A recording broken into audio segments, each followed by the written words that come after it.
Hello বন্ধুরা, আশা করি সকলে ভালো আছেন, সুস্থ আছেন। আমিও খুব ভালো আছি। আজকে বানিয়ে দেখাবো তালের ক্ষীর। রেসিপিটা খুবই সহজ আর অল্প সময়ের একটা রেসিপি। জন্মাষ্টমীতে গোপালের খুব পছন্দের একটা রেসিপি এই তালের ক্ষীরের রেসিপিটা। দেখে ভালো লাগলে অবশ্যই লাইক শেয়ার করবেন আর কমেন্ট করে জানাতে ভুলবেন না আপনাদের কেমন লাগলো। আর অবশ্যই আমার চ্যানেলটিকে সাবস্ক্রাইব করে আমার পাশে থাকবেন। এখন বানিয়ে দেখাচ্ছি তালের ক্ষীর।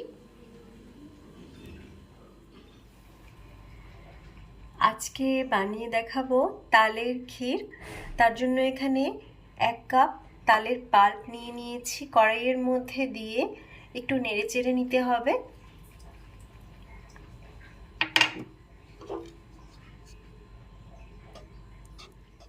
এখন তালের পাল্পটাকে কড়াইয়ের মধ্যে দিয়ে একটু নেড়েচেড়ে নিয়ে একটু হালকা পাতলা হতেই এর মধ্যে দিয়ে দিচ্ছি দুধ, বড় কাপের 1 কাপ। এটা প্রথমে ফুটিয়ে নিয়েছিলাম, ঠান্ডা করে নিয়েছি। এখন দিয়ে দিচ্ছি। একটু ভালো করে নেড়েচেড়ে নিতে হবে। তালের ক্ষীর হলো জন্মাষ্টমীর একটা প্রসাদ, গোপাল ঠাকুরের সবথেকে প্রিয় একটা প্রসাদ, খুবই ভালোবাসে খেতে। তো আমি জন্মাষ্টমী উপলক্ষেই এটা বানাচ্ছি। এখন ভালো করে নেড়েচেড়ে তালটাকে একটুখানি দুধের সাথে মিশিয়ে নিচ্ছি।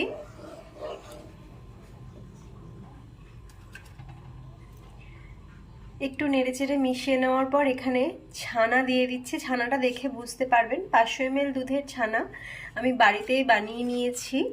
আর ছানাটাকে একটু ভেঙে ভেঙে নিয়েছি। সব কিছু একসাথে দিয়ে খুব ভালো করে মিশিয়ে নিতে হবে।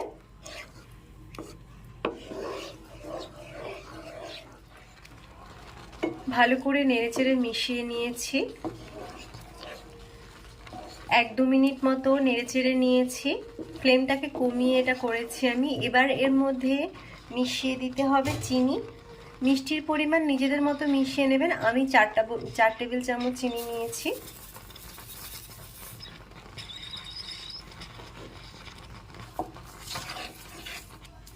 এটা দিলে একটু পাতলা হয়ে যাবে, তাই এখন ঘন করে নেওয়ার জন্য আরও একটু নেড়েচেড়ে মিশিয়ে নিতে হবে। আর অনবরত নেড়েচেড়ে একটু ঘন করে নেব আমি। চিনি দিয়ে মিশিয়ে নেওয়ার পর একটু নেড়েচেড়ে ঘন করে নিয়েছি। ফ্লেমটাকে কমিয়ে রেখে এটা করেছি। এখানে নিয়ে নিয়েছি ড্রাই ফ্রুটস, কাজু আর কিশমিশ, একভাবে একটু ভেঙে নিয়েছি, মিশিয়ে দেব। একটু মিশিয়ে নিয়ে নেড়েচেড়ে নিচ্ছি। আমি এখানে কোনো রকম এলাচ দিচ্ছি না।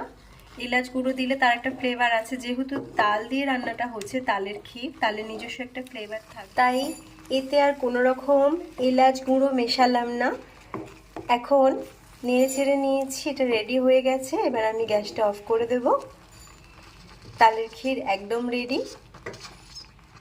এখন একদম রেডি হয়ে গেছে তালের ক্ষীর।